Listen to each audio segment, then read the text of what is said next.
নমস্কার সকলকে। প্রায় দুদিন ধরে আমরা মেদিনীপুরের বিভিন্ন জায়গায় ঘুরে বেড়াচ্ছি এক বন্ধুর বিয়ের অনুষ্ঠান বশত। তো হট করে আমরা কাছাকাছি একটা জায়গায় এসেছি। এই জায়গাটা মানে আমাদের ওখানে সচরাচর দেখা যায় না, যে মাছ চাষ হয় মেদিনীপুরে বিভিন্ন জায়গায়, রুই, কাতলা, চিংড়ি, ভেনামি, যেসব চিংড়ি সেসব চাষ হয়ে থাকে, তারই একটা জায়গা। এইসব সম্পূর্ণ জায়গাগুলি আগে যেমন ধান ক্ষেত, নর্মাল কৃষি জমি ছিল, কিন্তু মাছ চাষের রমরমা এবং তার লাভজনক ব্যবসার জন্য সব জায়গাগুলো যতদূর চোখ যায় এখানে সামান্য দেখা যাচ্ছে, বাট যতদূরই দেখা যাচ্ছে সেখানে সমতল মাঠগুলো কেটে এরকম পুকুরের মতো করে নেওয়া হয়েছে এবং চাষিরা সবাই এই মাছ চাষের জন্য তাদের জমিগুলোকে দিয়ে দিয়েছে। তেমন একটা জায়গায় দাঁড়িয়ে গেছি আমরা, খুবই সুন্দর জায়গা।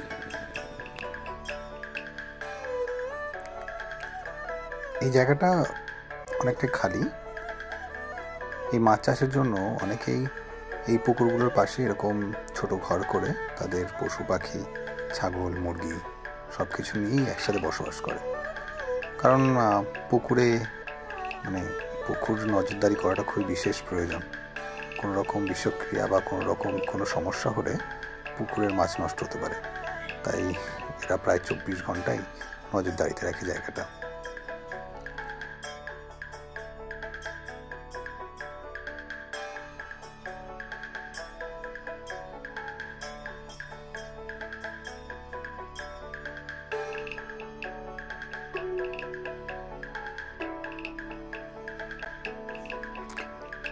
আমরা যতই এই গ্রামের ভিতর দিয়ে রাস্তা দিয়ে এগিয়ে যাচ্ছিলাম, ততই একদম অন্যরকম পরিবেশ দেখতে পাচ্ছিলাম। সামনে আমাদের বন্ধুরা, ওরাও স্কুটিতে রয়েছে, আমি পেছনে বসে আছি। রাস্তাগুলো খুবই একদম ছোট ছোট, আশেপাশে পুকুর। অনেকের মনে হতে পারে যে আমরা চাষের জমি দিয়ে মাঝখান দিয়ে যাচ্ছি, কিন্তু এটি একটি গ্রাম এবং গ্রামের মধ্যেই পুকুর, সেখানেই বাড়ি এবং সব কিছু একসাথে রয়েছে। কোনো রকম মাছ চাষ হচ্ছে তার জন্য আলাদা করে কোনো জমি বা কোনো পুকুরের দিকে আমরা যাইনি, বা কোনো নদীর পাড়েও আমরা যাইনি। এটি একটি গ্রামেরই অংশ।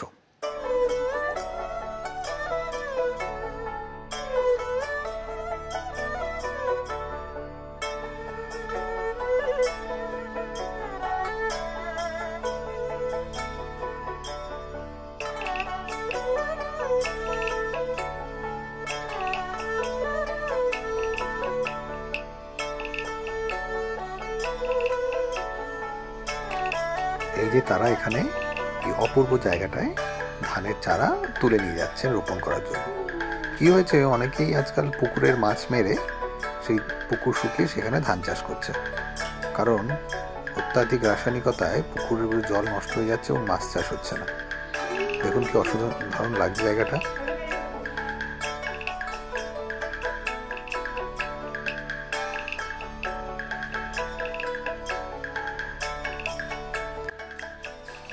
এই জায়গাটি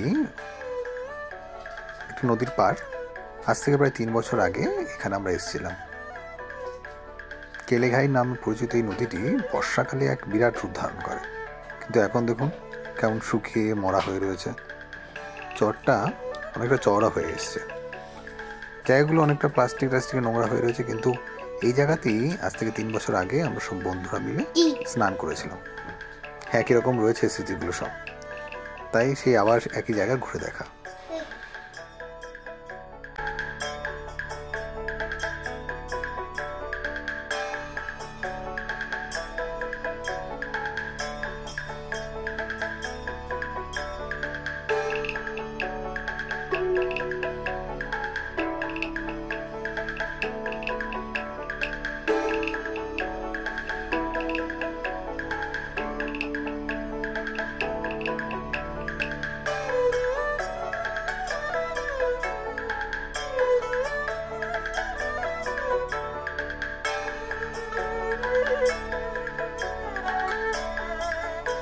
হঠাৎই এই চপ চোখে পড়ে গেল।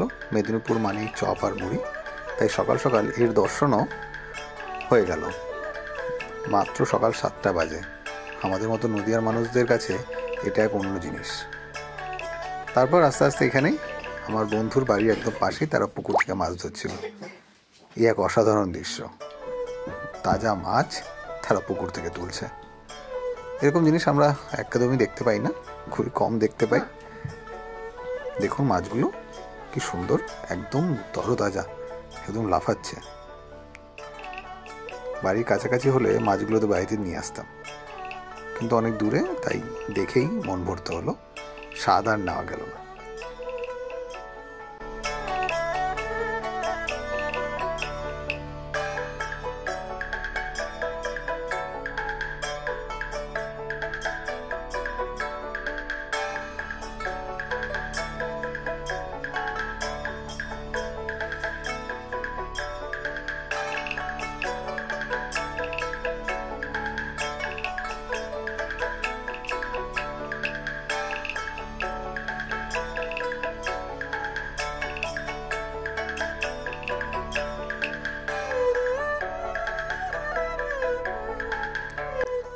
শেষমেশ আমার বন্ধুর বাড়ির পাশে ওদেরও যে একটা নিজস্ব প্রাইভেট পুকুর আছে, ওই দূরে আমার বন্ধুর বাড়ি, আর তাদের বাড়ির রাস্তাতেই এরকম দুটো পুকুর রয়েছে। খুব সুন্দর জায়গা, মনোরম পরিবেশ, একদম গ্রাম্য পরিবেশ, যেটা আমরা শহর জীবনের দৌড়াদৌড়িতে পাই না। আমার বন্ধু তার ছোট্ট ছেলেকে নিয়ে আসছে। আমরা এখন ফিরে আসবো আমাদের নিজের গন্তব্যে।